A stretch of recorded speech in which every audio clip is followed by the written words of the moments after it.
পরিষ্কার রায় হয়েছে, নিশীথ প্রামাণিককে গ্রেপ্তার দিনহাটা থানা চাইলেই করতে পারেন।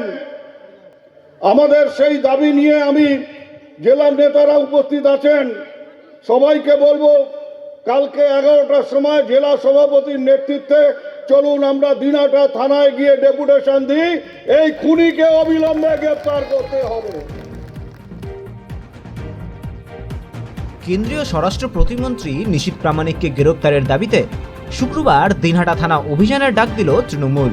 কোচবিহার জেলার সিতাই বিধানসভার গোসানিমারি কর্মী সভা থেকে এই কর্মসূচির ডাক দেওয়া হয়।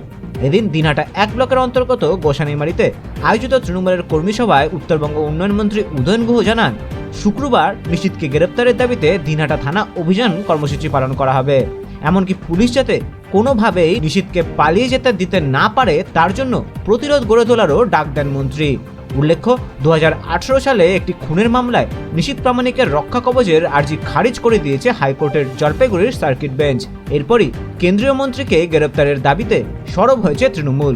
তবে বিজেপির জেলা সম্পাদক দীপক রায় জানান, নিজেদের দুর্নীতি থেকে সাধারণ মানুষের দৃষ্টি ঘোরাতে তৃণমূলের এই কর্মসূচি একটা অপকৌশল মাত্র।